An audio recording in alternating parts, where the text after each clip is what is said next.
Da se vrhunski rezultati u sportu mogu postići i sa neafirmisanim igračima, svedoči i taktika rukometnog kluba Sloga iz Požege. Rukovodstvo kluba je za trenera izabralo proverenog stručnjaka. Dovođenjem tih igrača sigurno uz jedan dobar rad i veliki rad, kažem i svih okolo kluba kao i nas na terenu, bitno je da oni žele da uspeju.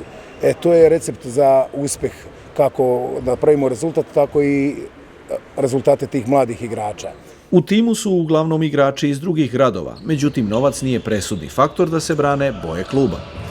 Srce pre svega i želja koju mi imamo za napretkom i za pobedama. To je ono što nas izdvaja verovatno od drugih, jer smo ipak iz male sredine svi.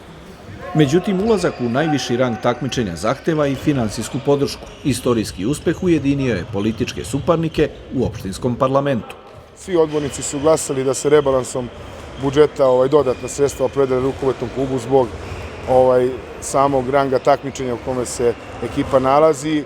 Iako imaju podršku lokalnih privrednika i opštine, sredstva iz budžeta podmiruju samo deo potreba. Zato su u pomoć pritekli i navijači koji imaju iskustva u pisanju projekata koji se finansiraju iz predpristupnih fondova Evropske unije. Da na taj način pokušamo da obezbedimo sredstva koja će se odnositi pre svega na neke nove generacije, na buduće Požežane koji će biti, nadam se, obeležje ovog kluba u narednom periodu. A uspeh rukometnog kluba doveo je do velikog interesovanja mladih Požežana za taj sport. Dok najmlađi uče prve korake, podmladak se sprema da za 2-3 sezone zaigra u prvoj postavci. Do tada prvotimci imaju težak zadatak, da ostanu u društvu najjačih srpskih timova, a možda i da zaigraju u međunarodnom rangu.